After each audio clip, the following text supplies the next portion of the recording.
Kaylee never looked so in discomfort and disturbed, but she breathed deeply for a few moments before she threw me a worried look and spoke. And what happened was a maintenance guy was acting strangely in the staff cafeteria earlier.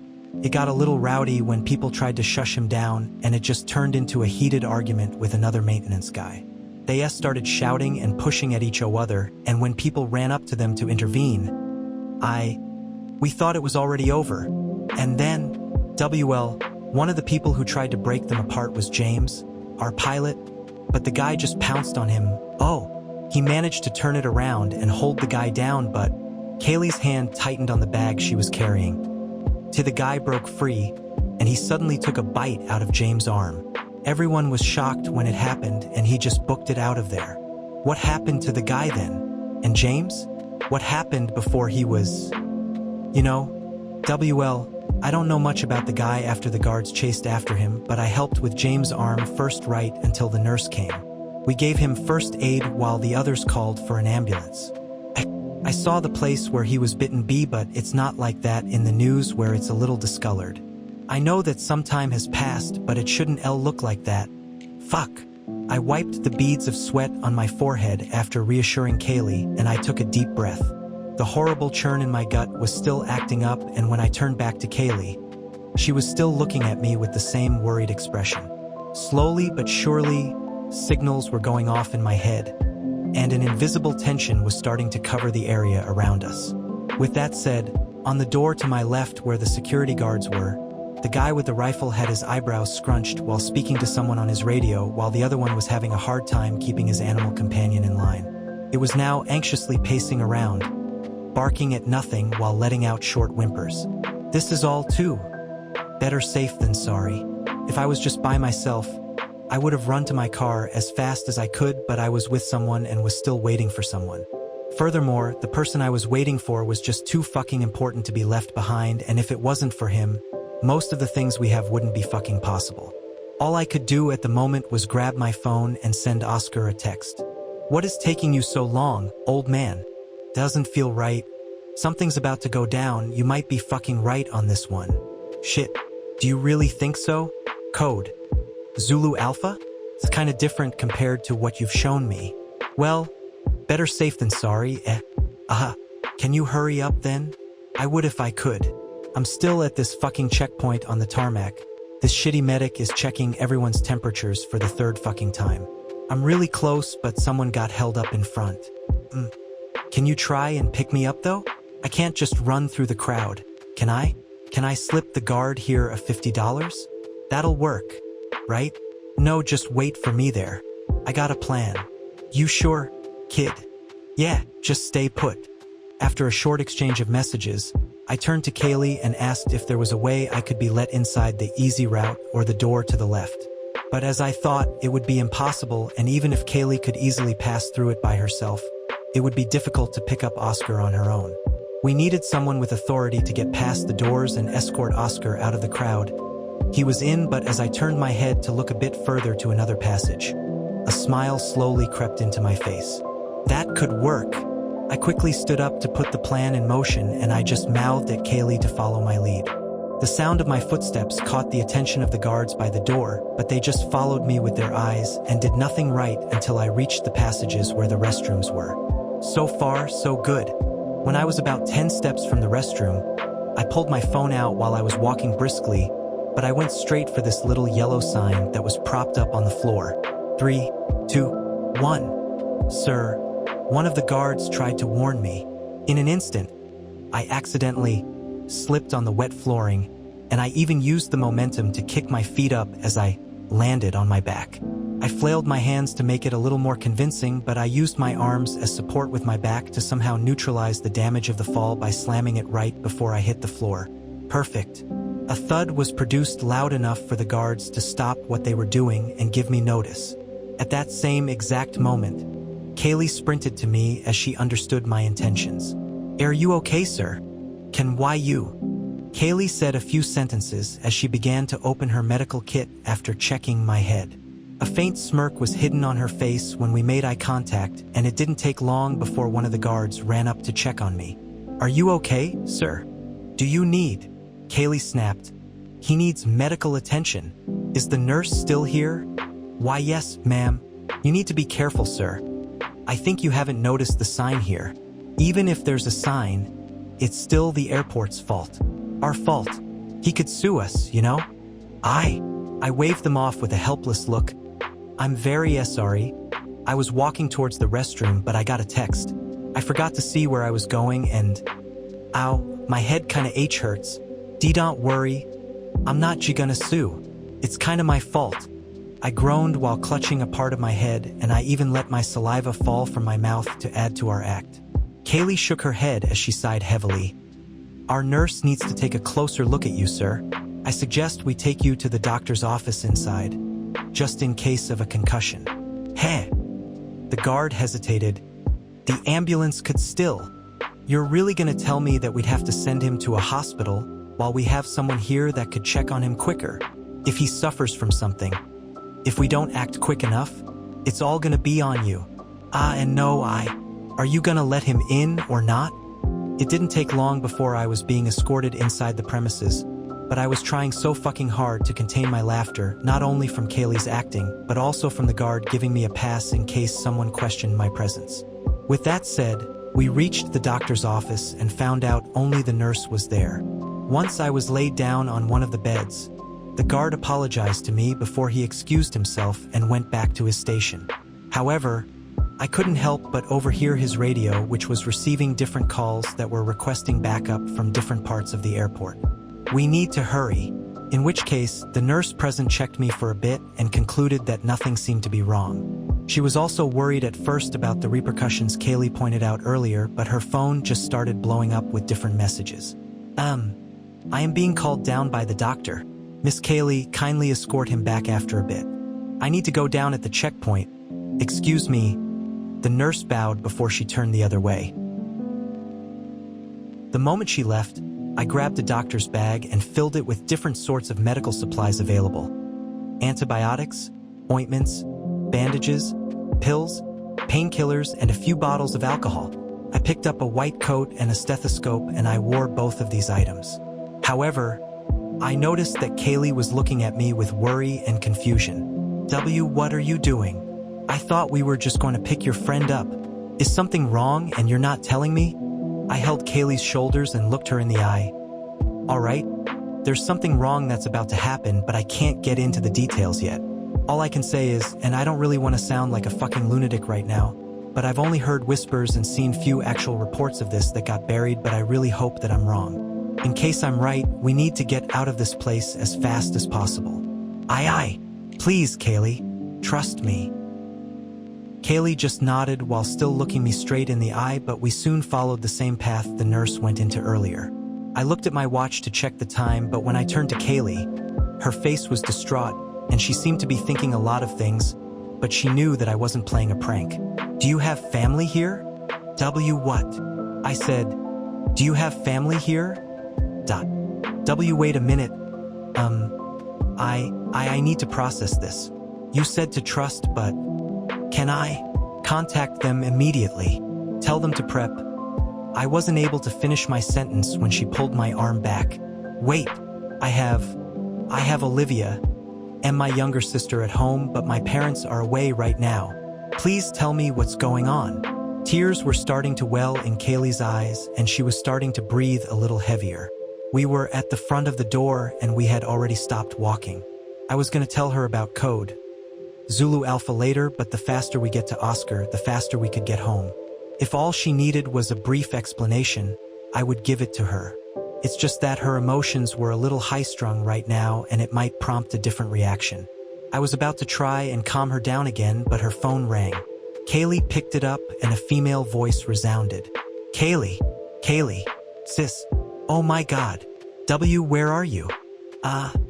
Mrs. Tan got attacked outside. So there was this homeless dude that got inside, and he just chomped on Mrs. Tan's neck. There was blood everywhere. I called the cops and all. But when they came, and Mrs. Tan was already gone. Kaylee, are you there? Please come home. And Mom and Dad are still away, and I'm scared. Kaylee's demeanor suddenly changed from distraught to whatever the fuck it was opposite of. Olivia, listen to me. Don't go anywhere and stay at home. Try calling Mom and Dad. I'll be there soon. I promise. I was listening to their conversation, and even though Kaylee's demeanor changed for her sister, the hand that was holding her phone was still trembling nonstop. I put my hand on her shoulder to somehow calm her down as I said calmly, "Tell her to lock the door and bar it with something, and tell her to not open it for anyone else besides us or your parents. Have her pack clothes, food, water, and medicine." I'll tell. I'm not done. Tell her to wait for us, grab something for protection, and find a hiding spot. Do you still live at the same place we made that model rocket? Why, yeah. The same place in the Bulacan. Kaylee replied as she nodded a few times. I then noticed that she was just staring at me with a pensive look. Her breathing was slowly returning to normal, and she looked at me with a different expression. Is this all connected with the incident with James earlier? Is this what I think it is? Kaylee's look of confusion and worry was suddenly gone. Her eyes were still a bit watery, but I was met with a sharp stare. She picked it up fast, just like old times. I nodded after a brief sigh. Yeah, I know it sounds crazy and you need to be with your sister as soon as possible, but we need to pick up Oscar first. After that, we'll head to your place, I promise. Kaylee just looked at me and said, Thank you. I don't have a car to go there immediately. I just picked up a cab to get here and Kaylee, it's gonna be fine. All right? Yeah. After that short talk, she relayed to her sister what I told her, then we went down on the tarmac. Among the groups below that were being checked for temperatures, I finally saw the old man waiting impatiently, so I shot him a text. Old man, I see you now. Look below the stairs at I-15. I'm wearing a white coat and I'm with a flight attendant. I saw Oscar's head popping up and scanning around, then it locked in my direction. After that, he pulled out his phone and started tapping on it. Kid, is that a pack of candies? Let's do Project Sweets. I threw him a small salute and we headed to his group. I'm looking for Colonel Oscar Goodman. It's an emergency and we need you to come with us. Here. Finally. I've been waiting for so long.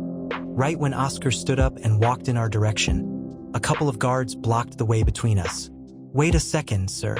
We were given orders to keep everyone on the tarmac until further notice. As soon as the guard said that, it elicited a ton of negative reactions from the rest of the passengers that were being held up, but they also had no say on the matter. I was about to lie through the skin of my teeth, but Kaylee took a step forward and said, You don't understand. He's Dr. Ishiyama from St. Luke's, and I was told to accompany him by the head of security. So, he's here to escort Mr. Goodman from the premises because he has a medical emergency and our doctors here are too busy to take care of his needs. If he's delayed one more second, everyone present here would be in deep trouble. Oscar interjected after hiding a smirk. Colonel, young lass, Colonel, I'm flabbergasted that these no-ranks here wouldn't let me through. Che, that's what I've been telling them all this time. I think I'll call their superior officer and have them removed from this post immediately. The guards instantly faltered. I didn't know. We weren't told to. We're telling you now. Can't you understand that? I almost rolled my eyes from Oscar's over-the-top acting, but Kaylee continued. I'm sorry, Colonel Goodman. You said that you need to have your shots now, is that right? We don't have them at the ready, but a vehicle is already waiting for you just outside. Oscar gave both of us a look of approval, then he said, That's correct. I broke my bottle of insulin here, and I need to get to a clinic or a hospital to get one because I'm starting to get dizzy. He then raised one of his small bags and a medicinal smell wafted. After that, a clinking noise followed as he lightly shook the bag. The guards gave our group a look of hesitation, so I opened one of the bags in my hand and said, Grab a handful, Colonel Goodman. This could help for a bit with your sugar levels. If you hold us for long, I'm gonna call your supervising officer. Guard. I looked at the two guards with a glare, and after a moment, they were convinced to let us go. Success. We ran back the way we came from, and when the door closed behind us, we all gave a sigh of relief. That went better than expected. Good thing those guards didn't do anything, I said. Ha! That's what I like about this country. People tasked with security here are fucking lax, and some of them feel like they don't even want to get in trouble. When you two came and I waved my rank around them, they stood there like wet puppies.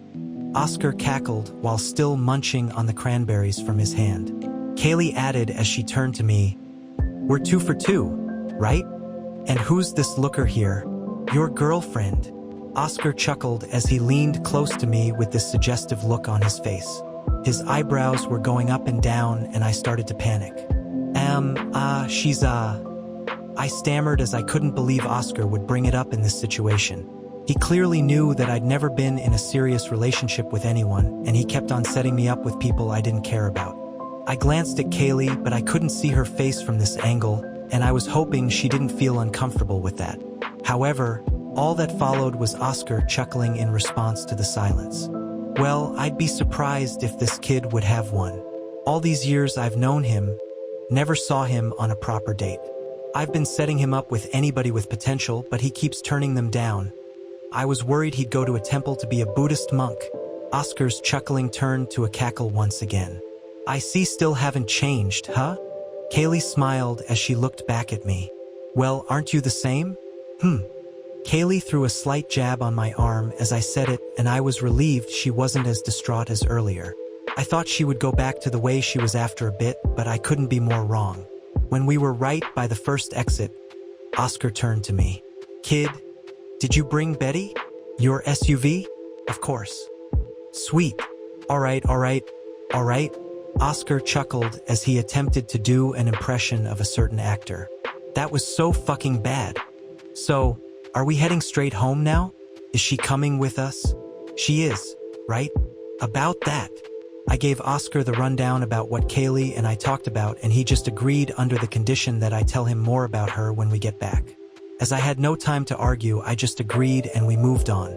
However, as we were getting near the doctor's office, in the corner of my eye, I caught a glimpse of a figure coming out of the maintenance room.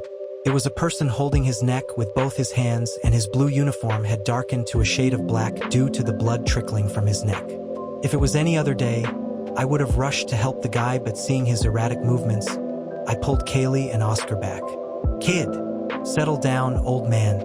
You don't have your guns here, right? Fuck." While we were thinking of a proper approach, a loud bang came from the door he exited.